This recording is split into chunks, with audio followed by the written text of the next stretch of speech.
الحمدللہ رب العالمین والصلاة والسلام علی سید المرسلین اما بعد اعوذ باللہ من الشیطان الرجیم بسم اللہ الرحمن الرحیم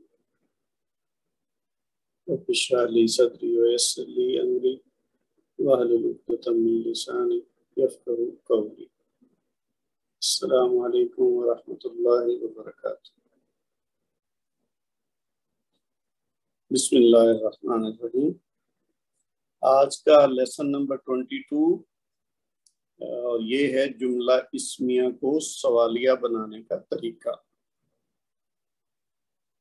اچھا، سوال کرنے یا کچھ پوچھنے کے لیے قرآن مجید میں کئی الفاظ استعمال ہوئے ہیں جو جملہ کے شروع میں آتے ہیں اور جملہ میں کوئی اعرابی تبدیلی نہیں لاتے۔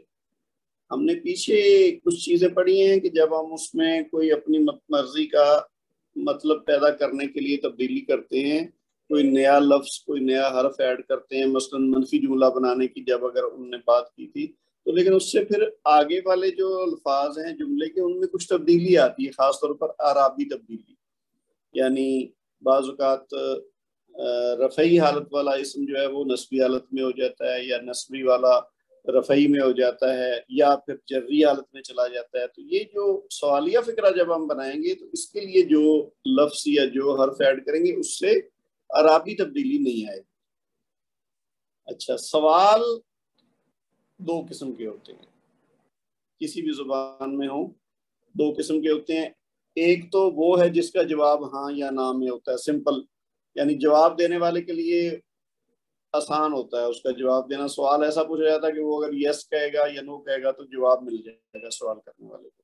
لیکن کچھ سوال وضاحت طلب ہوتی ہے، تو جس سوال کا جواب ہاں یا نہ میں آتا ہے، جیسے مثال کے طور پر کیا تم نے کھانا کھا لیا، یہ اگر ہم بات کریں کیا تم نے کھانا کھا لیا، یہ آپ کے جو اسکرین پہ ہے یہ، اس کا میں تھوڑا سا سائز بڑھا۔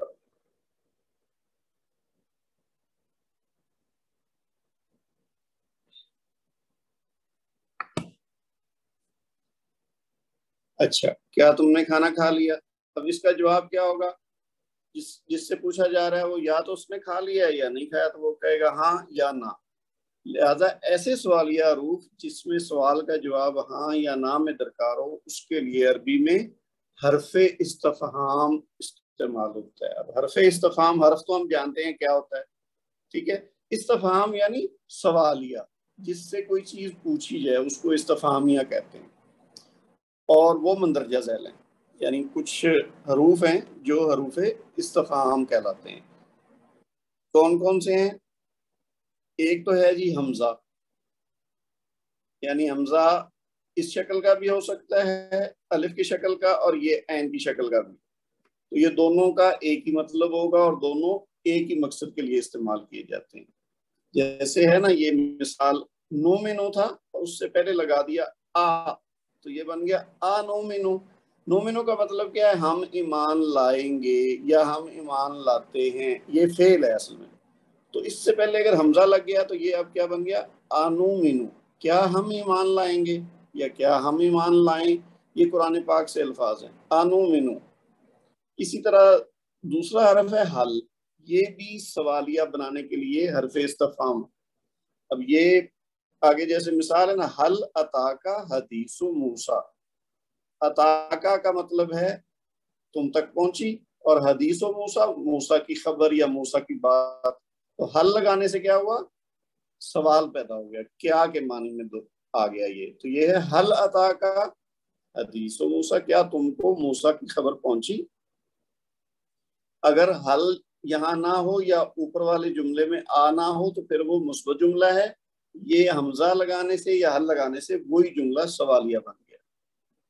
اچھا، جب دوسری قسم ایسی ہوتی ہے جس میں جواب کی وضاحت درکار ہوتی ہے، یعنی پہلے والا تو یہ ہے نا کہ جس کا جواب ہاں یا نہ ہے، اب جیسے یہ مثالیں آنو میں نو، تو آگے سے جواب دیا جا سکتا ہے کہ ہاں یا نہ۔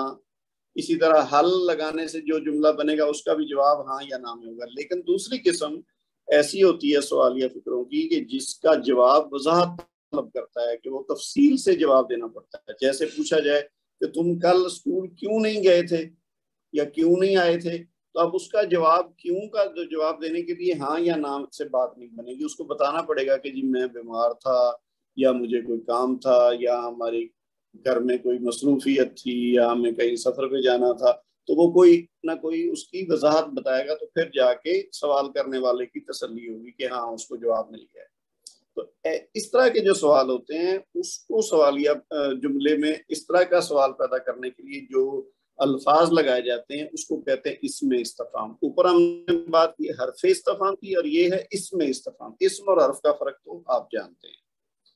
اچھا، اب یہ ایک سے زیادہ ہیں، کافی سارے ہیں، ان کو ہم 1 بائی 1 دیکھتے ہیں. پہلے نمبر پہ کیا ہے جی کہ ماں. اب ماں کا لفظ جو ہے یہ آپ نے پہلے بھی پڑھا ہے، سنا ہے. یہ کہاں ہم نے کیا تھا؟ جب ہم جملے منفی بنا رہے تھے تو اس میں ماں یا لیسا کا استعمال کیا تھا. اب وہاں پہ ماں کا معنی تھا نہیں، لیکن یہاں ماں کیا کے معنی میں آئے گا. اچھا، بلکہ ماں کا ایک اور معنی بھی ہوتا ہے، وہ بھی ہم آگے پڑھیں گے. تو یہ آپ ذہن میں رکھ لیں کہ ماں منفی جملے میں استعمال ہوگا تو نہیں کے معنوں میں آئے گا. اگر سوالیہ جملے کے شروع میں آئے گا تو یہ کیا کے معنوں میں آئے گا.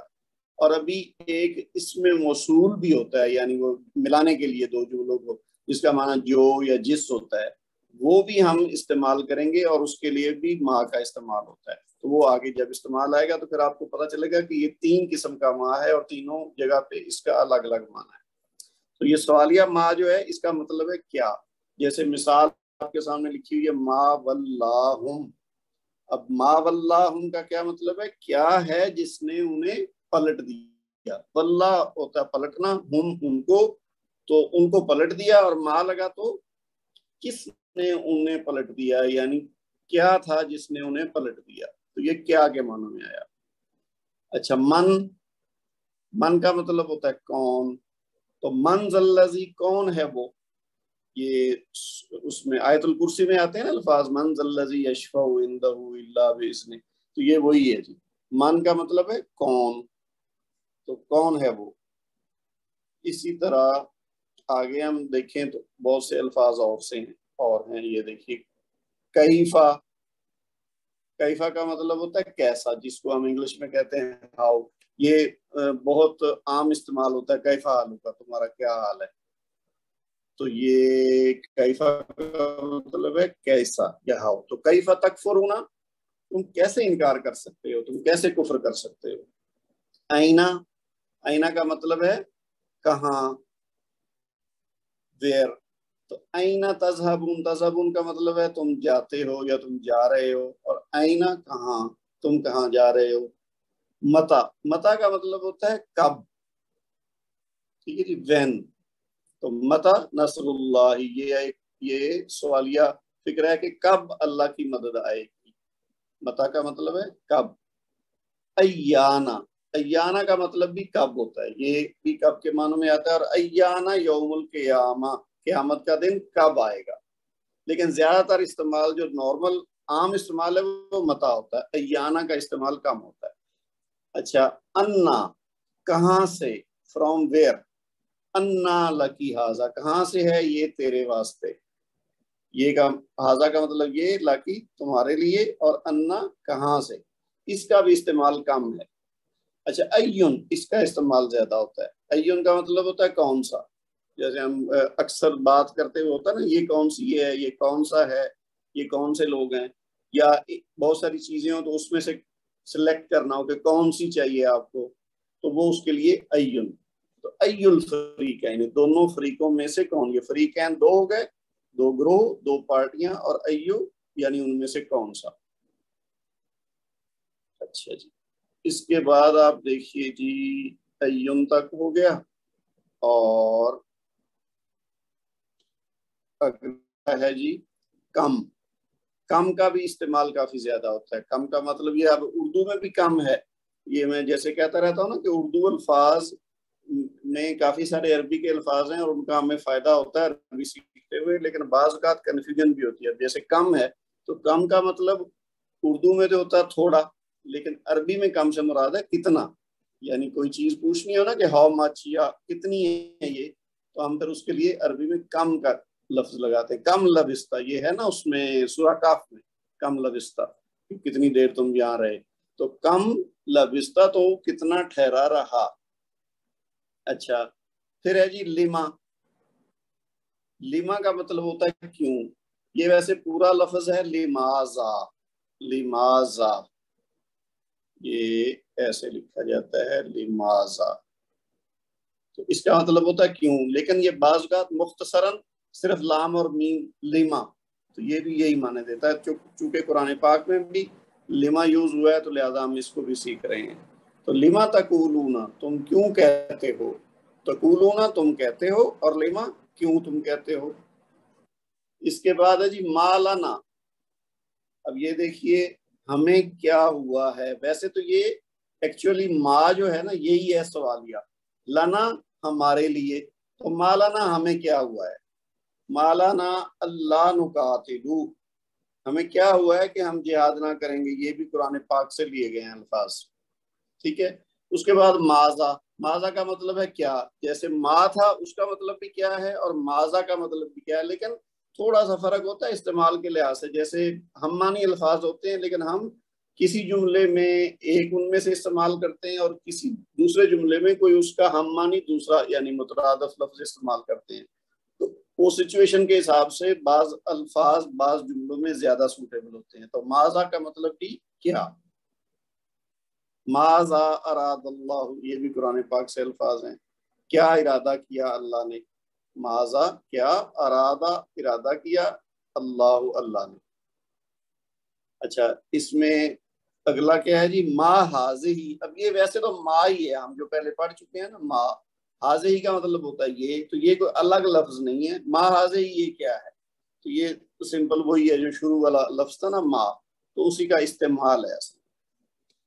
اچھا جی آگے تھوڑی وضاحت ہے ایون اور کم کے بارے میں. ایون کو ہم نے ویسے تو پڑھ لیا کہ کون سا، جب بہت سی چیزیں ہوں اس میں سے کسی کی بات کرنی تو ہم اس میں سے کہتے ہیں اس میں سے کون سا. جیسے ابھی ہم نے مثال دیکھی نا پچھلے پیج پہ، ای الفریقین، ان دو فریقوں میں سے کون سا. تو ایون ایک منصرف اسم ہے. منصرف کے بارے میں آپ پڑھ چکے ہیں ایک سے زیادہ بار. منصرف کے مقابلے میں مبنی ہوتا ہے. منصرف وہ ہوتا ہے جو اپنی اعرابی حالت بدلتا ہے، اور مبنی وہ ہوتا ہے جو اعرابی حالت نہیں بدلتا. اس کی تینوں اعرابی حالتیں ایک جیسی ہوتی ہیں، جبکہ منصرف میں تب اس کی حالت بدلتی ہے. یعنی جو رفعی حالت ہے اور ہوگی، نصبی اور جری حالت اور ہوگی. تو یہ مضاف بن کر بھی مرکب اضافی میں استعمال ہوتا ہے. مضاف اور مضاف الیہ بھی ہم پڑھ چکے ہیں، تو مرکب اضافی کا بھی ہم نے پورا ایک لیسن پڑھا ہے.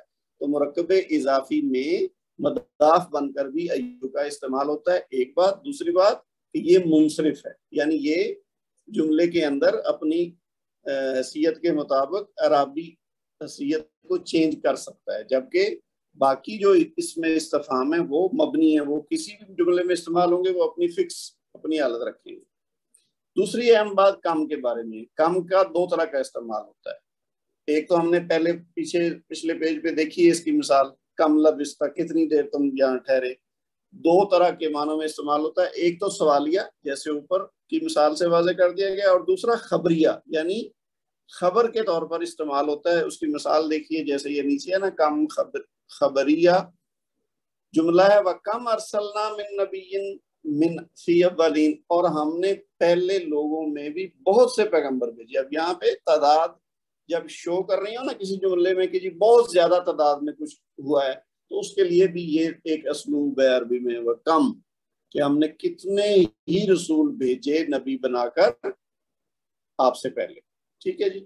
اس کے بعد دوسری مثال دیکھیے، کم اہلکنا قبلہم من القرون، ہم نے ان سے پہلے بہت سے لوگوں کو ہلاک کر دیا. تو یہاں پہ بہت سے، اور اوپر والے مثال میں بھی بہت سے.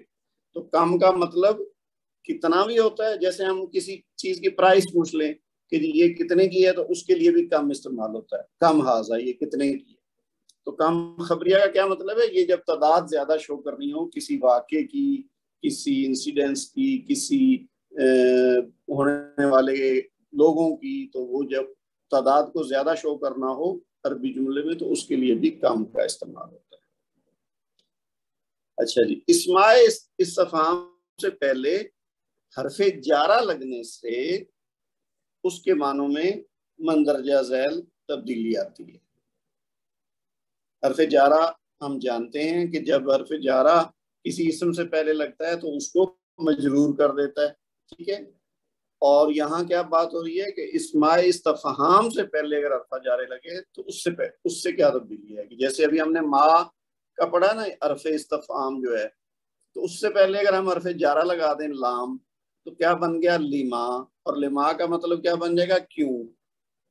جیسے تو ما کا مطلب کیا ہے، اب لام ساتھ لگا تو ایکچولی تو ما کا مطلب کیا ہے، لما کس لیے، ٹھیک ہے۔ تو جیسے یہ جملے میں استعمال ہوا ہے لما تقولون ما لا تفعلون، یہ بڑی مشہور آیت ہے۔ کیوں کہتے ہو وہ جو کرتے نہیں ہو، تم لوگ کیوں ایسی بات کرتے ہو جو تم کرتے نہیں ہو۔ تو لما کا مطلب کیا ہو گیا، کیوں یا کس لیے۔ کس لیے بھی اس کا ترجمہ ہم کر سکتے، کس لیے کہتے ہو تم جو تم کرتے نہیں ہو۔ اسی طرح اگر ماں کے ساتھ فی جمع ہو جائے، فی بھی ہے نا حرف جارہ، تو ماں کے ساتھ ایڈ ہوا تو فی ماں، تو جس چیز میں، ٹھیک ہے۔ فی کا مطلب ہوتا ہے نا میں، ان، تو فی ما کنتم فیہ تختلفون، بس جس چیز میں تم لوگ اختلاف کرتے ہو، تختلفون اختلاف کرتے ہو، کنتم تم، فیہ اس میں، اور فی ما جس چیز میں۔ اگلا کیا ہے جی، مما، من کا مطلب ہوتا ہے فرام، یہ بھی حرف جار ہے، اور ما وہی ہو گیا۔ اب یہ جو یہاں پہ دوسرے اور تیسرے حصے میں، بلکہ تینوں میں جو ما استعمال ہو رہا ہے، یہ اس کا معنی جس یا جو کے معنوں میں آ رہا ہے، یہ وہ والا ما نہیں ہے ایز اٹ از، جیسے جس کا مطلب کیا ہے۔ تو مما کس چیز سے یا جس چیز سے، دونوں لحاظ سے ہم استعمال کر سکتے ہیں۔ تو اس کو ملا کے بھی لکھتے ہیں مما ایسے، یہ ایکچولی من اور ما کا ایڈیشن ہے، تو اس سے ملا کے لکھا تو بن گیا مما۔ تو اس کا استعمال دیکھیے، فَلْيَنْظُرِ الْإِنسَانُ مِمَّا خُلِقَ، بس انسان کو دیکھنا چاہیے کہ اس کو کس چیز سے پیدا کیا گیا، مما، یہ جو ہے نا۔ اچھا اب میم کے ساتھ الف نہ بھی لگاؤ تو پھر بھی یہ وہی معنی میں دے گا، جیسے یہ مما ہے تو مما بھی لکھ سکتے ہیں اور مما بھی۔ تو اس کا کیا مطلب ہوا، جس سے یا جس چیز سے یا کس چیز سے، تو وہ جملے کے حساب سے اس کا ترجمہ ہوتا جائے گا۔ اچھا جی، نیکسٹ ہے ہمارے پاس ان اور ما۔ جس طرح ما کے ساتھ ہم نے پہلے لگایا نا فی اور من اور لام، اسی طرح ان اس کے ساتھ لگائیں۔ اب ان اور ما یہ دونوں جمع ہوں گے تو کیا بن جائے گا، اما۔ تو ان کا مطلب بھی فرام ہوتا ہے، یہ ہم حروف جارہ میں پڑھ چکے ہیں، من بھی اور ان بھی۔ تو اما کس چیز کی نسبت یا کس چیز کے بارے میں، یہ جو ہے نا اس طرح سے ان کا استعمال ہوتا ہے۔ ہم نے کسی چیز کے بارے میں بات کرنی ہے تو اس کے لیے اباؤٹ، جس کو ہم کہتے ہیں نا ریگارڈنگ یا اباؤٹ، اردو میں انگلش میں کہتے ہیں، تو ان ان معنوں میں آتا ہے۔ اور اما کیا ہو جائے گا، کس چیز کی نسبت۔ تو یہ 30واں پارہ قرآن پاک کا شروع ہوتا ہے نا، اما یتساءلون، یتساءلون وہ سوال کرتے ہیں، وہ پوچھتے ہیں، تو اما کس چیز کے بارے میں، کس چیز کی نسبت پوچھتے ہیں۔ اور اس سلسلے میں آخری کیا ہے، من جو ہے، اس میں استفہام اس کے ساتھ لام اگر ایڈ ہوگا تو کیا بن جائے گا، لیمن۔ تو لیمن کا مطلب کیا بنے گا، کس کے لیے۔ لام تو ہوتا ہے کے لیے، فار یعنی اس معنوں میں آتا ہے، تو پہلے لیما تھا اور یہ ہے لیمن۔ اب من اگر علیحدہ ہوگا تو ہم نے پڑھا ہے اس کا مطلب ہے کون، لیکن اب ہم لیمن تو ہم یہ نہیں کہیں گے کون کے لیے، ہم کہیں گے کس کے لیے۔ جیسے میں کہوں کہ میرے پاس کوئی چیز ہو اور میں کہوں لمن ھذا، کہ یہ کس کی ہے یا یہ کس کے لیے ہے، تو لمن۔ یہ آپ قرآن پاک کی مثال دیکھیے، لمن الملک اليوم، تو یہ یعنی ہے کہ قیامت کے روز اللہ تعالیٰ پوچھے گا لوگوں سے کہ آج ذرا بتاؤ بادشاہی کس کی ہے۔ یہ یعنی ان لوگوں کے لیے جو دنیا میں اللہ تعالیٰ کو نہیں مانتے یا ان معنوں میں نہیں مانتے جن معنوں میں ماننے کا حق ہے، اور وہ اپنے آپ کو بادشاہ سمجھنے لگتے ہیں اور ہمیشہ ہمیشہ کے لیے اپنے آپ کو سمجھتے ہیں کہ یہی میں نے رہنا ہے، اور اپنی طاقت یا اقتدار یا مال کے بنا پر غرور کرتے ہیں، تو ایسے لوگوں کے لیے اللہ تعالیٰ کا یہ ارشاد ہے کہ جب وہ پوچھے گا لمن الملک الیوم، آج ذرا بتاؤ کس کی بادشاہی، آج تمہیں پتہ چلے گا۔ تو لمن کا مطلب کیا ہوا؟ کس کے لیے۔ اچھا، اس کے بعد ہے جی کہ مندرجہ ذیل الفاظ کے معنی یاد کریں اور ان کے نیچے دیے ہوئے جملوں کا ترجمہ کریں۔ اب یہ ہمارا آ گیا ایکسرسائز والا حصہ، یعنی آج کے لیسن میں جو چیز تھی سوالیہ کیسے بنانا ہے مثبت جملے کو، وہ تو ہم نے سیکھ لیا۔ مختلف الفاظ، مختلف حروف جب جملے سے جڑیں گے تو وہ اس میں سوال پیدا کریں گے، اور مختلف قسم کی نوعیت کے سوال پیدا کرنے کے لیے مختلف الفاظ اور حروف ہیں۔ لیکن اس میں آسانی یہ ہے سوالیہ جملے بنانے میں کہ اس میں پھر جملے میں کوئی تبدیلی نہیں آتی، کوئی اعرابی تبدیلی وغیرہ، وہ ایز اٹ از رہتا ہے، بس اس سے پہلے وہ جو مطلوبہ حرف یا اس میں وہ ہم نے ایڈ کرنا ہے، اس سے وہ والی بات پیدا ہو جائے گی جو سوال ہم کرنا چاہتے ہیں۔ تو ایکسرسائز میں کیا ہے کہ یہ کچھ تو الفاظ ہیں، نام کا مطلب ہوتا ہے یس ہاں، اور لا کا مطلب ہوتا ہے نہیں، بلا کا مطلب ہے کیوں نہیں، بل کا مطلب ہے بلکہ، صادقن سچا، کاذبن جھوٹا، ساعتن گھڑی، اور الساعۃ قیامت۔ اس میں سے کچھ الفاظ تو آپ نے پہلے بھی پڑھ رکھے ہیں، کوئی ایک دو شاید نئے آئے ہوں گے۔ تو اب جملے دیکھ لیجئے، یہ عربی کے جملے ہیں، ان کو آپ نے اردو میں ترجمہ کرنا ہے۔ جیسے پہلا ہے نا زید عالم، اب یہ آپ دیکھیے ابھی ہم نے بات کی نا جب بنانا ہوگا ہم نے سوالیہ جملہ، جیسے ہے نا اگر ہم آ کے بغیر دیکھیں تو یہ ہے زید عالم، یہ تو ہم سادہ جملہ اسمیہ میں پڑھ چکے ہیں، زید عالم، زید ایک عالم ہے۔ اب ہم نے جب ساتھ آ لگایا تو آج ہی ہم نے پڑھا ہے کہ یہ حمزہ استفہامیہ ہے، تو اس کا کیا مطلب بنے گا؟ کیا زید عالم ہے؟ یہ حمزہ لگنے سے سوال پیدا ہو گیا ہے اس میں، ادروائز کیا تھا زید عالم، زید ایک عالم ہے، تو حمزہ لگانے سے کیا ہوا زید عالم، کیا زید عالم ہے۔ اسی طرح اب اس کے سامنے دیکھیے یہ ہے انا زیدن عالم، اب یہ ہمارا جو پچھلا لیسن ہم ایک پڑھ چکے ہیں مبتدا کے عوامل کے بارے میں، اس کا حصہ ہے، اور اس سے اگلا دیکھیں تو یہ والا جو حصہ ہے اس میں ما زید بی عالم، تو یہ ایک اور لیسن جو ہم منفی جملوں والا پڑھ چکے ہیں، یہ جملہ اس سے متعلق ہے۔ تو اب یہ تین مختلف لیسن کو ملا کے اکٹھے جملے یہاں دیے گئے تاکہ آپ لوگوں کی پچھلی بھی ریویژن ہو سکے، اور پھر یہ ہوگا کہ تینوں کا مختلف کریں گے تو آپ کو فرق پتہ چلے گا۔ جیسے سوالیہ فکرے میں دیکھیے نا حمزہ لگا ہے لیکن زیدن عالم اپنی جگہ پہ قائم ہے جیسے مثبت جملہ تھا، لیکن جب انا لگا ہے تو اس نے زیدن کو زیدن کر دیا ہے۔ ٹھیک ہے، یہ ہم پڑھ چکے ہیں نا کہ جب مبتدا کا کوئی عامل ہوگا تو مبتدا کو منصوب کر دے گا۔ اسی طرح جب ہم نے جملہ منفی بنانا ہے تو ما لگایا تو ہم نے کہا زید ہرگز عالم نہیں، کیونکہ یہ با لگایا تو اس سے تاکید پیدا ہوگی ہے۔ اگر یہ با نہ ہوتا تو پھر ہم کیا کہتے ما زیدن عالمن۔ ٹھیک ہے، یہ اب آپ کو تینوں کا اکٹھا ذہن میں لانا پڑے گا، اور اگر تھوڑا ذہن میں نہ ہو تو پچھلے نوٹس کو دوبارہ دیکھیے تاکہ اس میں غلطی نہ ہو۔ یعنی یہ والا ما جو ہے نا یہ سوالیہ نہیں ہے، اس کو ابھی آپ کو کیسے پتا چلے گا کہ یہ آگے والا منفی والا چونکہ جملہ اس میں پیدا ہو رہا ہے نا، تو لہٰذا یہ آپ سمجھ جائیں گے کہ یہ ما منفی والا ہے۔ اسی طرح یہ حل کا استعمال ہوا ہے سوالیہ بنانے کے لیے۔ ٹھیک ہے، یہاں پہ ما اب آپ نے دیکھنا ہے کہ یہ کیسے پتا چلے گا یہ جملہ منفی ہے یا سوالیہ ہے، کیونکہ ما سے سوالیہ بھی بنتا ہے اور ما سے منفی بھی بنتا ہے۔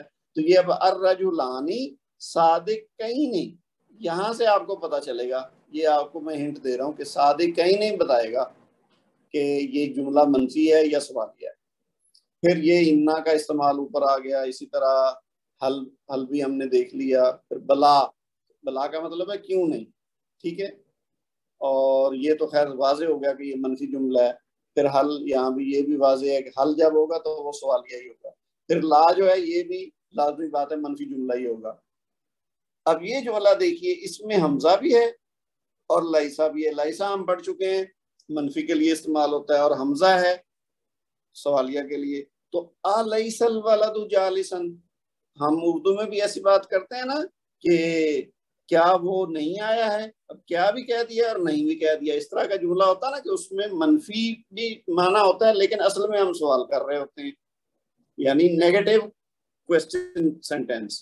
تو الیس الولد جالسن، کیا لڑکا بیٹھا ہوا نہیں ہے، ٹھیک ہے، اگر ہوتا الولد جالسن، کیا لڑکا بیٹھا ہے، یا اگر ہوتا لیس الولد جالسن تو ہم کہتے لڑکا بیٹھا ہوا نہیں ہے۔ اب وہ دونوں چیزیں جب ہوئی الیس الولد جالسن تو اس کا کیا مطلب ہے، کیا لڑکا بیٹھا نہیں ہے، صحیح ہے۔ اسی طرح اسی کا جواب ہے نام ان الولد جالسن۔ تو یہ آپ نے کرنے ہیں جملے عربی سے اردو، زیادہ تر میں نے آپ کو گائیڈ کر دیا ہے کہ کہاں کنفیوژن ہو سکتی ہے، تو ان باتوں کو ذہن میں رکھتے ہوئے اس کا آپ نے اردو ترجمہ کرنا ہے۔ اور آگے ہے اردو سے عربی والا حصہ جو کہ آخری حصہ ہے آج کے لیسن کا ایکسرسائز کا دوسرا سوال ہے، یہ آپ نے عربی میں ترجمہ کرنا ہے اردو سے۔ تو وہی جیسے ابھی ہم نے سیکھا ہے کہ کیا محمود جھوٹا ہے، اب اس میں کیا ہے، پہلے آپ اس اتنا سمجھیں، محمود جھوٹا ہے، محمود تو محمود ہی ہے، جھوٹا ہے کاذبن۔ اگر ہم اتنے جملے کا ترجمہ کریں تو ہم کہیں گے محمود کاذبن، محمود جھوٹا ہے۔ کیا کے لیے کیا کریں گے، ساتھ حمزہ لگا دیں گے، محمود کاذبن، کیا محمود جھوٹا ہے، تو اس سے سوالیہ معنی پیدا ہو جائے گا۔ اب اس کا آگے دیکھیے، جی ہاں محمود یقیناً جھوٹا ہے، تو جی ہاں کا مطلب تو ہو جائے گا نام، ابھی ہم نے پڑھا ہے۔ پھر محمود یقیناً جھوٹا ہے، تو محمود جھوٹا ہے کا کیا مطلب ہے، محمود کاذبن، ٹھیک ہے۔ جی ہاں کا مطلب ہو گیا نام، تو یقیناً لگانے کے لیے ہم کیا کہیں گے، نام انا لگا سکتے ہیں، جیسے ابھی ہم نے پہلے سیکھا نا کہ انا لگانے سے بھی بے شک یا یقینی کا معنی پیدا ہو جاتا ہے، انا محمودن کاذبون ہو جائے گا، یعنی جب ہم انا لگائیں گے تو اس کا کیا ہوگا، اثر کیا ہوگا کہ مبتدا منصوب ہو جائے گا، محمودن کی بجائے محمودن ہو جائے گا، ٹھیک ہے۔ اسی طرح آپ دیکھ لیجئے باقی اس میں اگر کوئی مشکل ہے کہ کیا حامد سچا نہیں ہے، جی ہاں حامد سچا نہیں ہے، بلکہ حامد جھوٹا ہے، بلکہ کا عربی میں ہم کہتے ہیں بل، کیا قیامت قریب ہے، قیامت الساعۃ قریب، تو قریب ہی کہتے ہیں عربی میں بھی، جی ہاں قیامت یقیناً قریب ہے، کیا دونوں بڑھئی سست ہیں، بڑھئی کہتے ہیں نجار، پیچھے شاید ہم نے پڑھا ہوگا کسی لیسن میں لیکن آج کے لیسن کے الفاظ میں نہیں دیا ہوا، تو نجار، نجار جو ہے نا یہ کہتے ہیں بڑھئی کو، کارپینٹر کو۔ تو سست بھی آپ پڑھ چکے ہیں، کسلان، اچھا جی نہیں دونوں بڑھئی سست نہیں ہیں، جی ہاں یقیناً دونوں بڑھئی سست ہیں، کیا دونوں بچیاں سچی ہیں، بے شک دونوں بچیاں سچی ہیں، کیا استانیہ بیٹھی ہیں، جی ہاں بے شک استانیہ بیٹھی ہیں۔ تو یہ سارے الفاظ جو ہیں جانے پہچانے ہیں، اس لیے آپ کو مشکل نہیں ہوگی، صرف آپ نے جو رول ہیں نا جملہ بنانے کے وہ صحیح استعمال کرنے ہیں۔ پہلے دیکھنا ہے کہ کیا جملہ مثبت ہے یا منفی ہے یا سوالیہ ہے، یا اس میں کوئی مبتدا کا عامل استعمال ہو رہا ہے کوئی تاکید پیدا کرنے کے لیے۔ اور یہ ساری چیزوں کے جو قواعد ہیں جو اس سے تبدیلی پیدا ہوتی ہے یا نہیں ہوتی ہے وہ آپ پچھلے چند لیسنز میں سیکھ چکے ہیں، تو ان کو ذہن میں رکھتے ہوئے یہ جملے بنانے، کیونکہ غلطی یہ نہیں ہوگی کہ آپ کو کسی کا عربی نہیں آتی ہوگی یا عربی سے اردو نہیں آتا ہوگا، غلطی اگر ہوگی تو وہ وہی ہوگی جب عربی غلطی عام طور پر ہوتی ہے کہ وہ جو رفعی حالت ہے اس کی جگہ اگر نصبی لگا دی ہے یا نصبی کی جگہ جری لگا دی ہے یا نصبی کی جگہ رفعی حالت رہنے دی ہے تو وہ غلط ہو جاتا ہے۔ تو یہ ان چیزوں کو آپ نے ذہن میں رکھتے ہوئے ان جملوں کو ترجمہ کر کے لکھنا ہے اور یہ مجھے آپ نے پھر واٹس ایپ کر دینا ہے۔ تو اس کے ساتھ ہی ہمارا آج کا لیسن ختم ہوا۔ سبحانک اللہم و بحمدک اشہد ان لا الہ الا انت استغفرک و اتوب الیک، والسلام علیکم ورحمۃ اللہ وبرکاتہ۔